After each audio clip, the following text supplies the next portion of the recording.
He's laughing, so you can ask him why. He provided us with everything we wanted. Of course, he didn't spoil us in that way. Pressure is there, but like, okay, now what can you do? You live with it and you fight it out, right? Cloud 9, like I said, nah, he's in another world.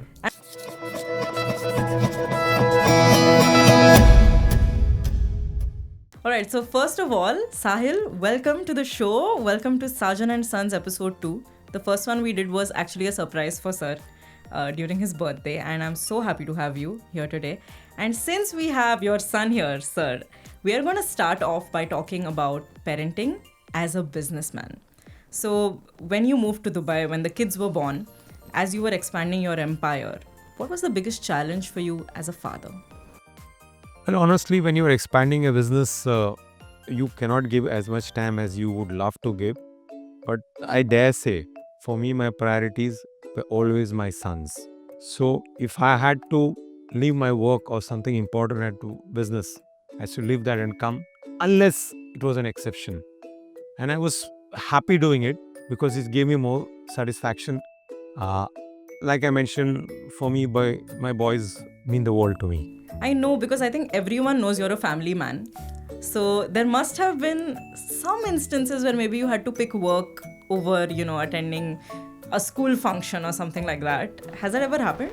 I can't remember, I'll be very honest. Maybe Sahil, if he can remember, but I can't remember like this. And like you mentioned, I'm a family man, but you can say for me, this has only happened because the boys have gelled along with me very well. We are not father and son, we are like friends. He's laughing, so you can ask him why.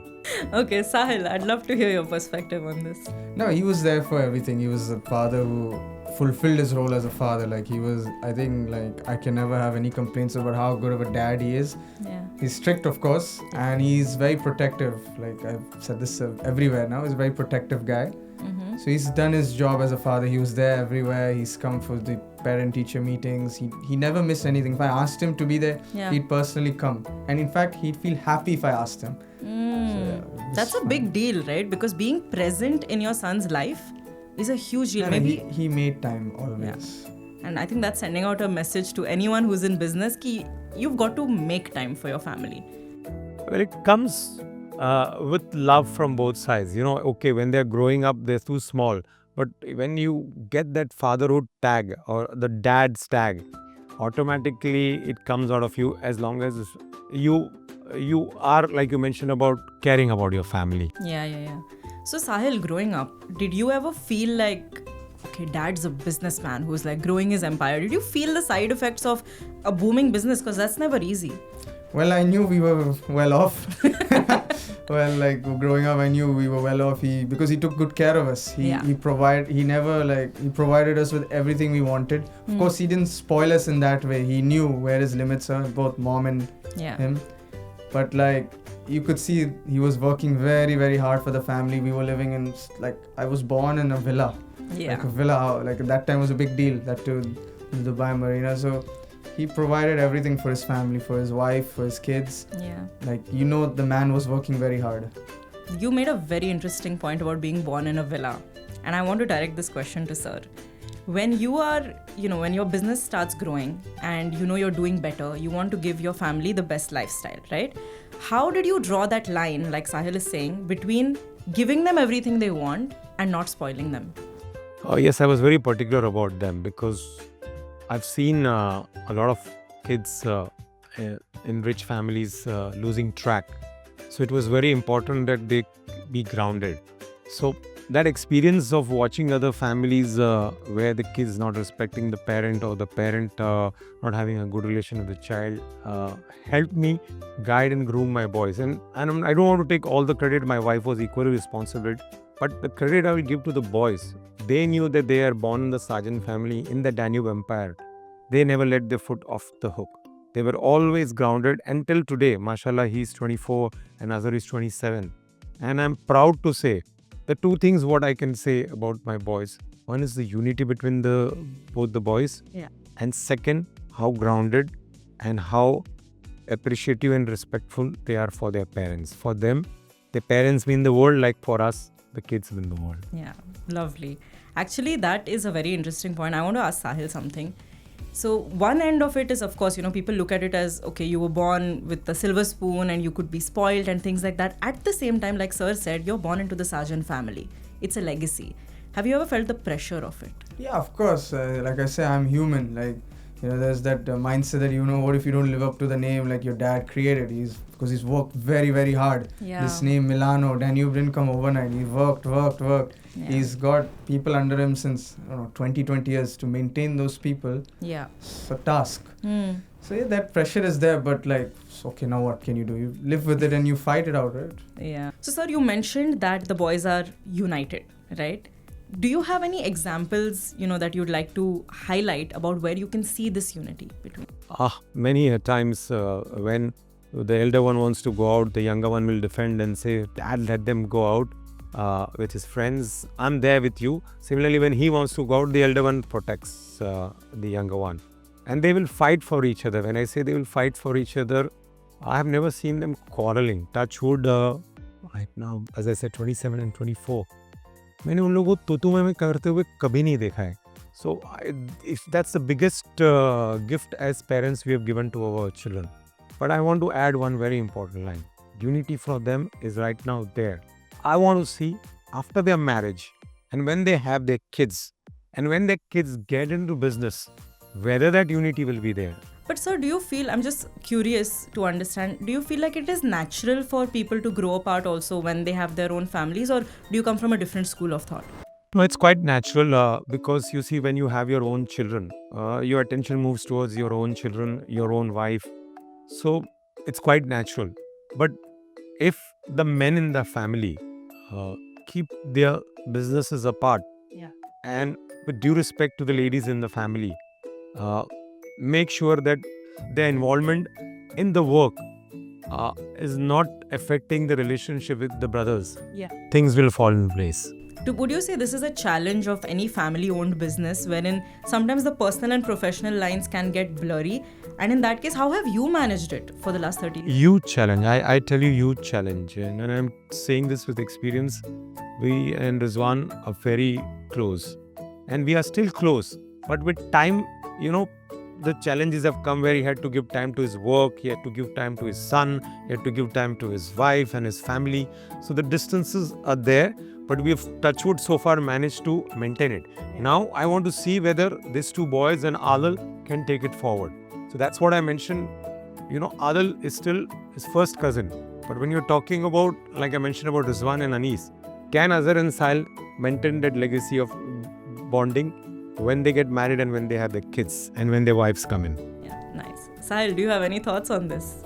No, I understand where he's coming from because, like I said, he's a very protective father. He wants his kids to be together. He wants his, us to be united because, he's taught us how to be united.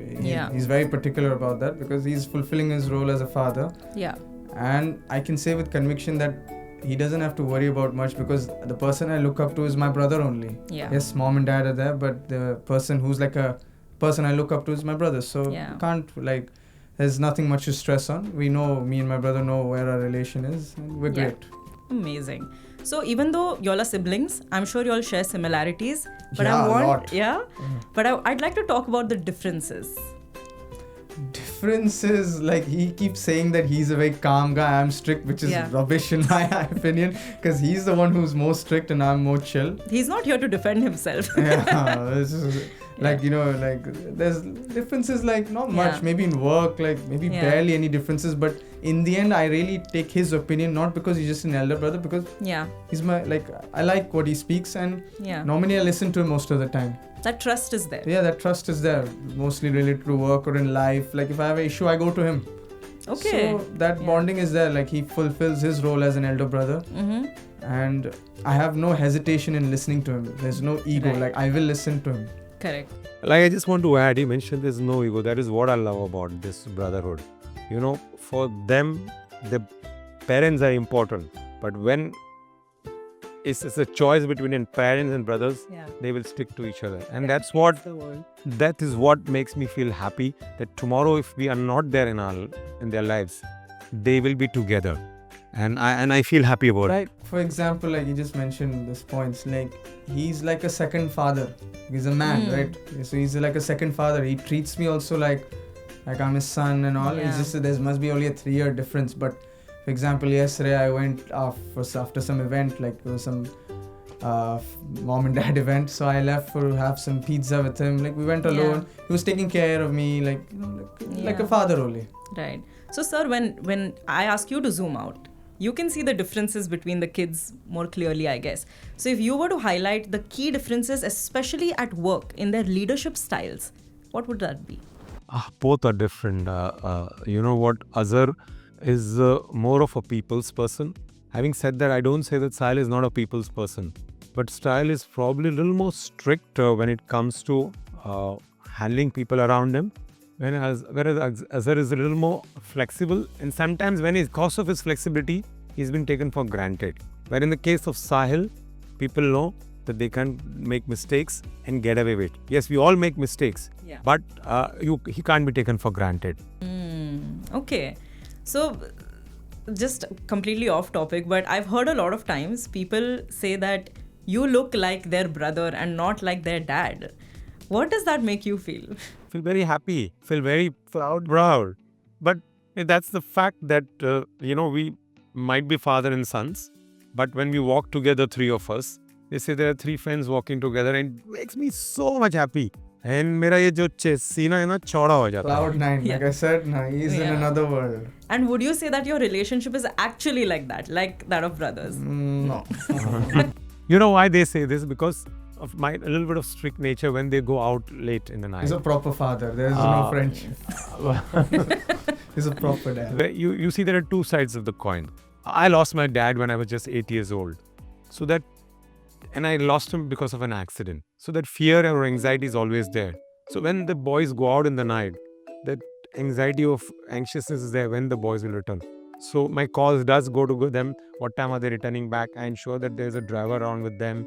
That will always be there even after their marriage, even if their wives come, because of that's what has happened in my past. So एक जख्म है इसमें. रही बात friendship की, he might not agree, but for me, both my sons are like my friends. I like to share a lot of things with them than with my wife. That is there, but no, we're not friends. Hey, come on, we are friends. We're proper father and son. So don't we sing this song? Hum Tin Bhai, very good, very good. Coming back to the business aspect, actually, I want to ask Sahil this. Of course, you always knew that your dad is a businessman. He is someone. But when did you actually feel like dad has made it? Actually, recently only, we went to His Highness Sheikh Nahyan's palace the other day, which is based in Abu Dhabi. Yeah. We had gone to invite him for something, and we sat in the sofa, and the first thing he said in his accent, "Hala, Anis, come." Yeah. And there I realized, Anis Sajan, my father, has made it in life. He's worked super duper hard, because to be recognized by a sheikh is a big deal, no matter what you say. And he made him sit next to him in the sofa. Then after the Jummah prayer, he made him stand next to him in the Jummah prayer. And then when he took us for having a lunch, he has a lunch ritual. Yeah. He made him sit right next to him. Come, you sit next to me. There were 60 people, all high profile people. But he made my dad sit. And there I realized, okay, my dad has made it in life. He's worked super, super, super hard. Then I was like, all right, you know what? Cool. Yeah. Okay, he's a big man. Yeah. So do you agree? About working hard, I still feel that I could have done a little more better. Maybe I could have achieved a little more. No, I better. think he's done his bit, worked very hard. I think he's being very humble. He keeps saying that, which I don't agree. Sorry to interrupt you on that. But the reality is, he's worked hard. This base he's created of Danube, Milano. Milano is a turnover of almost 500 million dirham. It's not a joke. Yeah. He built this by himself. Of course, he with his team around, but he was the backbone. He knew the products. Yeah. So I think for him, somewhere that the passion is, it always makes him feel like we can keep doing He's more. a passionate guy. He worked hard. We now, whenever I'm traveling for work, we are traveling in the best of best flights. Why? It's because of him. Yeah. So we cannot complain. And he's worked hard and he's made it in life. I can say that. So would you say you've made it? Well, I as I mentioned, I could have been a little more better. But anyways, you can't complain. I have got everything what God has given me. Yeah. And the best part about it is that I'm able to give that to my family. And I only hope, sincerely hope and pray to God that the boys go one step ahead of me. And I'm recognized as my kids' father, then Anis Sajan is the father of their boys. So I just have one question. If you were to look at your 8-year-old self today, do you think that guy is proud of you? Probably yes. And 30% maybe could have been a little more prouder had I given a little extra effort to my work. I'm going to ask you a very controversial question to end this. If you had to choose between Sahil and Azhar, who do you love more? Well, I'll be very honest in admitting that it's always difficult to, say that you love one more and the other one less. But not because Sahil is next to me, but because Sahil spends a lot of time and everybody calls him my mirror image. The perception of the outside world is that I love Sahil more, but the fact is that I love both of them.